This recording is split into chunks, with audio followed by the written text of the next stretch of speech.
tous. Alors, petite vidéo informative sur la seconde chance, donc qui a lieu après la L1 SPS, c'est-à-dire en L3 ou L2 option santé. Donc, qu'est-ce qui se passe avant la L2? Ça, vous le savez tous, vu que vous sortez normalement d'une L1 SPS, vous êtes passé soit au 10%, soit au 30%, vous avez été soit admissible donc aux euros, ou alors vous avez validé l'année, et dans ce cas-là, vous pourrez aller en L2 ou en L3 pour les L2. Ou alors en cas de réorientation, ce qui vous attend, c'est une L1 différente, puis l'année d'après, une L2, et ainsi de suite. À partir de là, il y a quelques modalités d'entrée via la L2 et la L3, donc je vais commencer par parler de la L2. Donc en L2, à savoir qu'il y a deux types de L2. Il y a une première L2 classique qui est la L2 disciplinaire, donc il s'agit de votre parcours, donc maths, physique, SDV, STU, plurisciences, etc. Donc ça c'est votre parcours. Donc si votre parcours est validé et que l'année est validée, sous ces deux conditions-là, vous pouvez aller en L2. Si votre bloc santé n'est pas validé, vous devrez rattraper votre bloc santé pendant l'année de L2. Mais en tout cas, les deux conditions, c'est année validée et bloc parcours validé. Et puis il y a une deuxième L2 dont on ne parle pas souvent, c'est la L2 SPS ou la L2 SPI. Donc SPS c'est sciences pour la santé et SPI c'est sciences pour l'ingénieur. Ces deux types de L2, c'est autre que les 11 parcours, c'est pas forcément une continuité de la L1 SPS, c'est on va dire plus pluridisciplinaire. Là encore, il faudra avoir validé votre année de L1 SPS et l'un des deux blocs, soit le bloc santé, soit le parcours, ou les deux, c'est encore mieux. Dans tous les cas, pour prétendre au classement MMOPK en fin de L2, il vous faudra bien sûr avoir validé votre licence entièrement, et d'ailleurs avoir des super notes au premier semestre, puisque c'est le premier semestre de la licence 2 qui sera classant. Il vous faudra valider votre option santé, donc c'est une petite option à prendre en L2 qui vous permettra d'être recevable au classement. Encore une fois, il ne faut pas seulement la valider, mais exceller également dans l'option santé. Et votre bloc santé devra également être validé, donc si vous n'avez pas validé votre bloc santé, vous devrez rattraper les UE non validés, et ensuite par compensation, vous devrez avoir minimum 10, mais le bloc santé ne compte plus dans le classement de la L2. Ensuite, pour les L3, c'est un petit peu la même chose. Pour aller en L3 disciplinaire, il faut bien sûr avoir validé votre L2. Et pour aller en L3 SPI ou SPS, vous devrez également avoir validé votre L2. Pour le classement MMOPK en fin de L3, pareil, c'est le premier semestre de la licence qui est classant, mais c'est l'année entière qui est validante. Votre option santé doit bel et bien être validée également, je reviendrai sur les détails de l'option santé après, et votre bloc santé devra également être validé. Et à ce moment-là, vous pourrez donc prétendre à une place en MMOPK. Donc MMOPK pour médecine, maïeutique, odontologie, pharmacie, kinésithérapie. Pour le programme de la licence 2, et j'ai mis L3 entre parenthèses parce que bien que le programme ne soit pas affiché, c'est la continuité de la L2 logiquement. Donc pour tout ce qui est disciplinaire, c'est votre licence 2 classique. Donc vous aurez quasiment les mêmes matières que vous aurez eu en L1 avec le parcours associé, et des matières en plus bien évidemment, puisque là il s'agit d'une année de licence entière. Et l'option santé que je détaille juste après. Pour la L2 SPS, donc je vous disais, SPS c'est sciences pour la santé, c'est pas forcément une continuité, mais c'est un peu pluriscience, c'est-à-dire vous aurez encore une fois des maths, physique, chimie, biochimie, de l'immunologie, des langues, imagerie, le médicament, de la microbio, de la viro, ça c'est des nouvelles matières. Et ensuite vous avez deux options à choisir pour chaque semestre, donc là c'est pareil, ceux qui sont forts en sciences dures, vous avez des maths, physique, chimie, pour ceux qui sont plutôt biologie, vous aurez les sciences du médicament, des textes scientifiques, etc. Encore une fois, l'option qui est commune à toutes les L2. Et pour la L2 ou L3, sciences pour l'ingénieur. Alors là, pour le coup, c'est un peu plutôt sciences fondamentales, sciences dures. On va retrouver des maths, de l'informatique, du génie électronique avec de l'électromagnétisme, chaîne d'amplification, du génie mécanique avec de la mécanique des solides, construction mécanique, etc. Donc c'est plutôt physique. Voilà. Encore une fois, avec l'option santé qui est commune. Du coup, parlons d'options santé. Donc là, je vais vous présenter les options santé de la L2.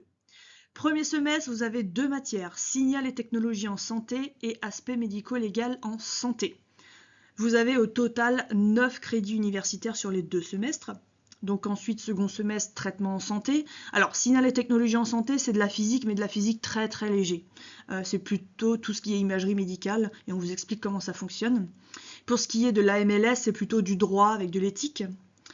Pour ce qui est du traitement en santé, c'est plutôt toutes les techniques en biologie médicale, donc par exemple les dialyses, les choses comme ça, un peu plus physiologie. SHS et PPP, vous connaissez déjà, ça ne change pas, sauf que la SHS sera beaucoup plus tournée vers la santé que les SHS de la L1 SPS. Donc en tout, 9 crédits à valider. Un nombre d'épreuves assez conséquent, quasiment 2 par matière et 3 en STS. Et vous avez la plupart du temps des QCM avec quelques QCD et questions rédactionnelles pour la STS par exemple. En SHS, toujours une synthèse écrite. Et en PPP, vous avez donc un petit rappeur et un oral aussi à la fin de l'année. Donc ça, c'est l'option santé pour la L2. Donc comme je le disais, il faut valider non seulement l'option santé, mais il faut exceller. La difficulté n'est pas très prononcée. La difficulté que vous aurez, ça va être de vous classer parmi les meilleurs de cette option. Donc le moindre demi-point compte. C'est ça qui va déterminer votre classement de fin d'année. Pour l'option santé de L3, il s'agit d'une épreuve de 2 heures, donc qui va porter sur les 6 UE de santé, et elle aura lieu au mois de mai, donc tout à la fin de l'année, sur les 6 UE toute l'année. Et je vous ai marqué, oui, même si le bloc santé a déjà été validé en L1 ou en L2 ou en L3, vous avez quand même les 6 UE du bloc santé à faire en 2 heures à la fin de l'année. Et encore une fois, vous serez classé sur cette option en L3. Ou plutôt interclassé, mais j'y reviendrai juste après. Du coup, modalité d'admission après une L2 et une L3, c'est exactement la même chose qu'en L1. Sauf que le classement est un tout petit peu différent. Vous avez toujours 10-15% de chaque parcours, donc quand on dit parcours, c'est plutôt la licence, qui vont être sélectionnés. Donc il y en a à peu près 13, puisque vous avez les 11 parcours plus SPS et SPI. Donc 10 à 15% de chaque parcours iront directement MMOPK. Comment se fait le classement? Il se fait sur, comme je vous l'ai dit, le premier semestre de la licence 2 ou licence 3, et sur l'option santé. Le bloc santé de L1 ne compte plus dans le classement. Il faut l'avoir validé, mais il n'est plus classant. Donc là, il s'agit seulement du premier semestre de la licence et l'option santé. Et ensuite, l'interclassement se fera seulement sur l'option santé. Idem pour les 30% suivants qui vont aux oraux. Après ajout des 2 nouvelles notes, un nouveau classement sera établi et donc ça portera sur l'option santé le premier semestre de la licence et les notes des oraux. Et ensuite, si vous étiez en L2, vous pouvez passer en L3 si l'année est validée, mais que malheureusement vous n'êtes pas assez haut dans le classement pour prétendre à une place en MMOPK. Et bon, il n'y a pas vraiment de réorientation du coup. Pour la L2 et L3, en général, on continue et on valide sa licence au bout de 3 ans.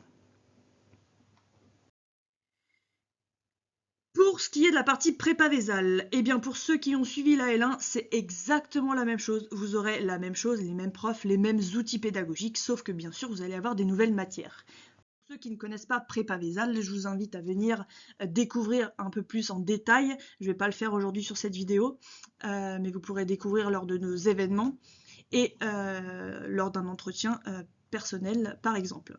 Dans tous les cas, prépa Vésal, c'est 3 blocs. Le premier, c'est l'apprentissage. Donc, comme en L1, on va vous donner tous les cours, les vidéos pédagogiques, les fiches. Vous aurez des séances avec les enseignants, des ateliers, des outils de remise à niveau et beaucoup de méthodologie. Donc, voilà comment se présentent un petit peu les cours qu'on va vous donner, qui seront complets et actualisés chaque année. Deuxième gros bloc, c'est l'entraînement, avec un système en e-learning, des statistiques, de l'ancrage personnalisé, des outils qui vous permettront de savoir où vous êtes bon et où vous êtes un petit peu plus mauvais, un système de tag pour axer vraiment vos révisions, avec des calls hebdomadaires, des examens blancs, des corrections vidéo et toujours des séances avec les enseignants pour vous aider à pallier à vos difficultés. Et le troisième bloc, du coup, ça sera le suivi. Donc le suivi d'une part pour les étudiants avec le parrainage, donc un parrain, une marraine qui aura fait la L2 ou la L3, un enseignant référent, et également un suivi pour les parents avec le système de bulletins et de newsletters que vous aurez du coup de manière hebdomadaire. Vous aurez également un planning, des réunions planifiées et tout un tas de profs sur place à qui vous pourrez du coup poser vos questions et discuter. Voilà pour les informations de la prépa. Pour ce qui est du coup des formations L2 et L3, donc nous on propose la formation L2 santé, option santé. Donc il s'agit du coup des 5 matières de l'option santé et vous avez tout inclut donc la plateforme avec tous les outils pédagogiques, les enseignants et le suivi, le parrainage et l'entraînement et aux euros. Pour ce qui est de la L3 option santé, comme il s'agit des 6 UE du bloc santé, vous avez accès aux 6 UE du bloc santé avec également la plateforme et tous les outils qui vont avec. Et toujours au rythme de la fac, bien sûr. Donc, comme vous suivrez le rythme de la fac pour les UE de santé, eh bien, on vous donnera à chaque fois, pendant le rythme de la fac, les UE, les entraînements, etc. actualisés. Et plutôt pour les L2, il y a aussi la formation UE à la carte, c'est-à-dire que si vous faites une L2 option santé et que vous avez des UE à rattraper, nous on les propose à la carte, donc vous pouvez les choisir selon ce que vous avez à rattraper et vous aurez accès de la même manière à la plateforme numérique, aux enseignants et tous les entraînements et apprentissages qui vont du coup avec chacune des UE. Un petit mot sur le numérus du coup, donc ça c'était le numérus de cette année. Donc vous voyez que pour les L2, c'est 30% du numérus qui est alloué à chaque filière de santé et c'est 5% pour les L3. Donc vous avez ici les chiffres de cette année. En L3, en général, ils étaient à peu près 350 cette année avec quand même une quarantaine, cinquantaine d'abandons. Donc finalement, 180 places pour 300, c'est pas négligeable. Pour ce qui est des L3, ils étaient à peu près 80 cette année avec, voilà, je sais pas combien d'abandons il y a eu cette année, mais il y a toujours un petit ratio d'abandon. Donc rien n'est impossible et il y a quand même une réelle seconde chance à Strasbourg via ces 2 voies possibles. J'en ai fini avec cette petite présentation. N'hésitez pas à me contacter si vous avez des questions.